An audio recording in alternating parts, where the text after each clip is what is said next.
Maurício, primeira pergunta é do Diego, da 102.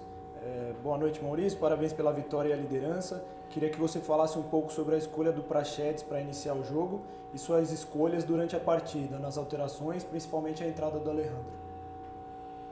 Bom, boa noite.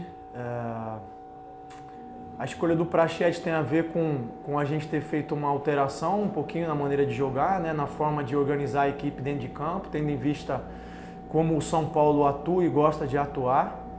Então, nesse sentido, a gente fez o dever de casa, vamos colocar assim, entendeu que o Praxedes era a melhor opção. Eu acho que a gente conseguiu encaixar bem as coisas. Eu acho que com 30 segundos de jogo ele reflete bem, porque o Praxedes já conseguiu roubar uma bola na entrada da área e a gente já conseguiu não dar espaço ao São Paulo e ir tomando cada vez mais conta do jogo, né?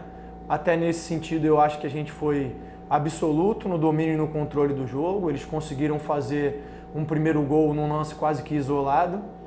E a gente, apesar de não ter conseguido finalizar tanto no primeiro tempo, estava sempre rondando, estava controlando o jogo. Eu acho que a gente fez uma grande partida. A entrada do Alejandro também tem a ver com a característica do jogo. Eu acho que encaixava bastante para o Alejandro entrar. A gente tinha conversado isso até durante os treinamentos. Então ele estava ciente de que tinha essa possibilidade. Fico muito feliz que ele tenha voltado e tenha conseguido nos ajudar com um gol. Pergunta do Paulo Felipe, do Mercado do Futebol.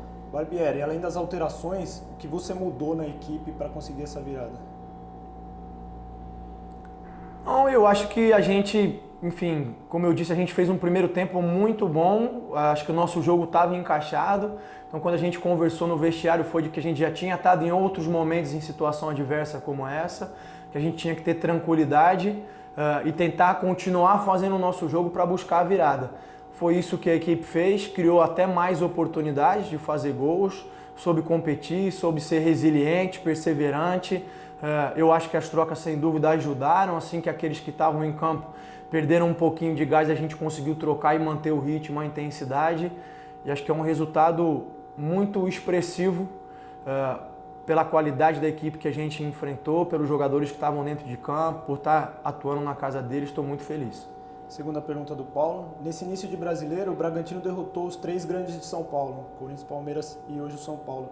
Como você avalia esse desempenho contra essas equipes? Eu acho que é um desempenho muito positivo.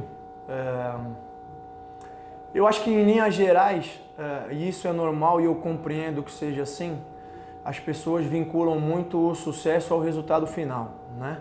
E é claro que o resultado final sempre é uma medida, uma das medidas de avaliação do sucesso. Mas eu acho que é importante a gente ter em conta de que maneira você consegue esse resultado, de que maneira você constrói isso. Então eu acho que foram 3 jogos em que a gente conseguiu jogar contra grandes equipes, mais do que isso, fazendo a nossa maneira. Então as pessoas têm dito pouco e eu acho importante frisar. Se vocês olharem hoje para o banco de suplentes, à exceção do Júlio César, a gente tinha praticamente todos os jogadores na casa dos 20 anos. 18, 19, 20, 21 anos. E por favor, eu não estou reclamando de elenco, como alguns colegas fizeram recentemente aí, de maneira nenhuma. São jovens de muito potencial que estão sendo trabalhados e isso tem a ver com a maneira como o clube quer construir as coisas. Então eu acho que o Bragantino não é nem melhor nem pior do que ninguém, mas tem uma maneira de trabalhar, tem uma maneira de fazer e eu acho que a avaliação do sucesso do Bragantino também tem que perpassar por como as coisas são feitas, né? Não é só onde você chega, mas de onde você partiu também para conquistar as coisas. Pergunta do Rodrigo, do Correio de Atibaia. Dá para dizer que o Bragantino foi entendendo o jogo aos poucos e ganhando a confiança na partida até chegar à vitória? Eu acho que desde o início a gente tentou impor o nosso jogo, o nosso ritmo, volto a dizer, eu acho que no primeiro tempo nós fomos superiores, apesar de ter saído com o placar adverso, foi praticamente uma chegada deles, acho que uma outra no final, o chute de fora da área. A gente não conseguiu boas chances de finalização, mas estava sempre rondando a área deles e criando problema para eles. No segundo tempo a gente conseguiu fazer os gols e teve até a oportunidade para ampliar o placar e de repente conseguir resolver um pouquinho antes a partida. Então, mais uma vez, eu acho que estão todos de parabéns. Segunda pergunta do Rodrigo. Hoje, sem o Elinho, você usou uma escalação inédita. O campeonato será sobre se adaptar rodada a rodada de acordo com os jogadores disponíveis e os rivais? Eu acho que sim, acho que qualquer competição é dessa maneira. Na verdade, desde que iniciou a temporada, a gente já atuou de diferentes formas. já atuou com 3 zagueiros, já atuou com 3 homens de frente mesmo mais por dentro, já atuou com eles abertos, enfim, a gente vem alterando as sutilezas, as nuances em função daquilo que a gente entende que é o melhor para a equipe, e o que me deixa mais satisfeito é que mesmo sem ter grande espaço para treinar essas mudanças, os jogadores têm assimilado e têm conseguido executar com maestria. Pergunta do Eberson, da 102. Barbieri, para quem depois do empate com o Ceará disse que a liderança do time seria passageira, de novo o time é líder, invicto, 5ª vitória fora de casa. O que você pode dizer sobre o momento da equipe? Eu acho que a gente está num momento muito bom. A nossa expectativa, a nossa ideia é tentar prolongar isso pelo máximo possível. A liderança, claro que nos deixa satisfeitos, mas não é uma obsessão. Mais importante do que começar bem é terminar bem, né? Eu acho que essa foi uma frase e uma tônica que a gente usou bastante na temporada passada e continua valendo agora. Então a gente está muito feliz de ter iniciado bem, mas tem um desafio grande aí de tentar manter esse rendimento, tentar manter esse desempenho até o final da temporada. Segunda pergunta do Eberson. O Claudinho deve se apresentar à seleção olímpica na 5ª. Você consegue confirmar se ele atuará na 4ª e com uma possível ausência dele, o Praxedes pode ser o substituto natural? Em relação à atuação do Claudinho na 4ª, eu preciso ver como é que os jogadores vão chegar, se não vai ter nenhuma questão, enfim, de desgaste muscular, etc. Então não gosto de adiantar essas coisas. A gente tem procurado ser muito criterioso nesse sentido. Na ausência do Claudinho, o Praxedes sem dúvida é uma opção, como foi o Ramires em outros momentos, como o Pedrinho atuou em outros momentos. Eu acho que a gente tem uma gama, um leque aí de opções para usar. E mais uma vez a gente vai procurar fazer sempre a melhor escolha, tendo em conta não só o que a gente tem disponível, mas também as características do adversário, como a gente entende que vai ser o jogo. Pergunta do Sérgio Loredo, da Nova Norte FM. Não precisa falar tudo, mas conte, por favor, como foi a conversa no intervalo e a mudança de comportamento no segundo tempo.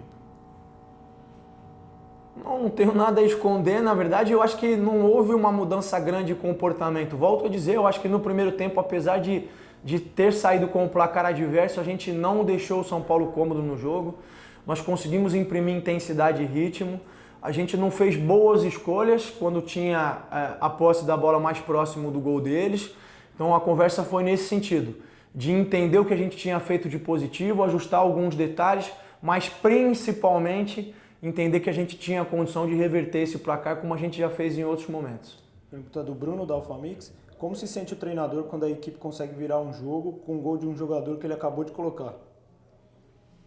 Ficar muito feliz, mas eu não queria condicionar dessa maneira, porque muitas vezes eu vou colocar e o gol não vai sair, e não quer dizer que a substituição está errada, né? Fico feliz que ele tenha feito o gol, como o Everton fez contra o Atlético Goianiense. Mais do que o dedo do treinador, eu acho que é a mentalidade com que os jogadores têm entrado dentro de campo, né? Eles sabem que quem vem do banco de suplentes e entra tem que manter o mesmo nível ou até melhorar, né? E eles têm sido capazes disso, e eu acho que isso deixa o treinador muito feliz, porque demonstra o compromisso, demonstra a mentalidade vencedora que a gente sempre vem pregando. Pergunta do Tarso, da 102. Seu trabalho vem chamando muita atenção tática e coletivamente. Você tem recebido propostas de outros clubes do Brasil ou do exterior, e o que te seduziria a deixar o clube nesse momento?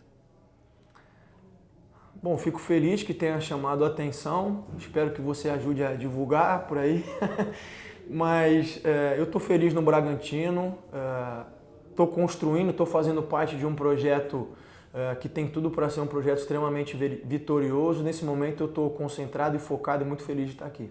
Segunda pergunta do Tarso. Em relação à arbitragem, mais uma vez cometendo erros, especialmente deixando de dar cartões para jogadores do São Paulo. Te preocupa de alguma forma em momentos mais decisivos da competição? A gente disse isso anteriormente, né? Eu não sei responder se em momentos mais decisivos eu fico preocupado ou não. Eu vou voltar a falar da questão dos critérios. Realmente, em alguns momentos, eu acho que existe uma confusão dos critérios, eu pelo menos me sinto assim. Sinto que os outros colegas treinadores também se sentem assim, porque eu vejo as reclamações também. E eu tenho certeza que o Daronco procurou fazer as melhores escolhas. Enfim, ele é um ser humano, se errou em algum momento está sujeito como todos nós.